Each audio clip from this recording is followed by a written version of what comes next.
In the Agatha Christie novels that feature both Poirot and Hastings, Poirot is the main character, but the narrator in first person is Hastings. And I wasn't convinced that this narrative style to use Hastings' voice could bring me as the reader close enough to the action of the story, the suspects, the clues, as I could possibly be if Poirot was instead narrating the story. I mean, he is the main character after all.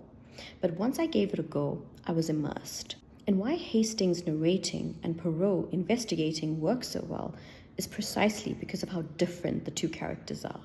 Poirot is eccentric, and his mind works in wonderful ways that no ordinary person could possibly understand. He's 100% fascinating and 100% unrelatable. Chances are, if we'd been reading the story through Poirot's lens, we might not have enjoyed it as much. So Hastings being the first-person narrator kind of allowed Poirot to just do his own thing. And Poirot keeps Hastings involved in everything. He tags along everywhere and documents every minute detail of Poirot's investigation. In fact, most of the time you forget that Hastings is the one narrating because he doesn't embed himself into the narrative. There's barely any interiority, so the actual narration doesn't reflect his biases at all, which is what usually happens with a first-person POV. Hastings as a narrator is capable of telling you what actually happens. And in that way, you get to trust him. And you also get to see how Poirot thinks, how his mind wanders, what he notices or finds interesting. So Poirot is still the star. In fact, Hastings is such an objective narrator that it almost feels like the narration is in third person. You know, the kind of ghostly narrator that stands slightly adjacent to the characters and tells the story as it is. But despite there being no interiority in Hastings' narration, he gets more than enough lines of dialogue so that we get to see exactly who he is as a character within the story when he interacts with other characters or he's constantly questioning Poirot's every move. And why I also enjoyed Hastings as a standalone character in the story is because Hastings is us, the readers. Unskilled at solving anything, noticing anything, deducing anything, and he brings some levity to an otherwise tense situation simply because he's so inept. But that's only because we're comparing him to Poirot.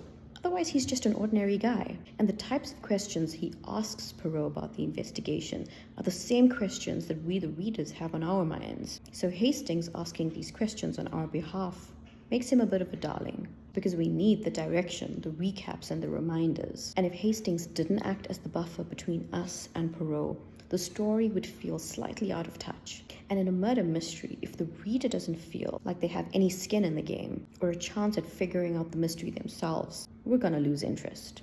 And so it's really easy to see how in contemporary murder mysteries and psychological thrillers, there's got to be one character like Hastings that keeps us invested in the story, whether it's a friend or a family member, just someone who's close to the person solving the crime or trying to put everything together. Because this is the kind of character that asks the questions we constantly need the answers to. And the genius solving the case, I mean, their mind is going a mile a minute. So having this Hastings type character is necessary to slow the story down, ground the main character, and to give the readers a breather so the main character can go ahead and restate all the evidence they have, their theories, their way forward, just everything that's on their minds that they haven't been able to express. And in this way, we, the readers, can catch up and feel like we have enough information so that we can solve the case too.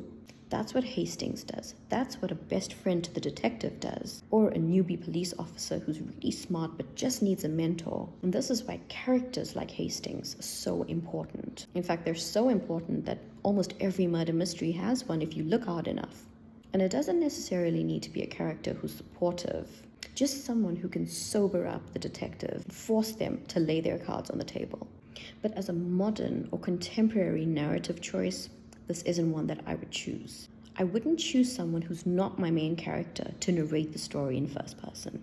I wouldn't recommend it either because the reporting style doesn't allow you to get up close and personal with any specific character. And that's a huge requirement in today's book industry and in the marketplace if you're thinking about pitching your story to agents, no matter what genre you're writing in. If the reader doesn't feel like they're on an emotional journey with the character they're reading about, whether it's in first or third person POV, it most likely won't be considered marketable. In today's murder mysteries and psychological thrillers, the main characters are complex. Imagine they've had a traumatic childhood, and because of it, they're hypervigilant. They're acutely aware of their surroundings. They're brilliant at reading people. Shifts in body language, subtle changes in facial expressions.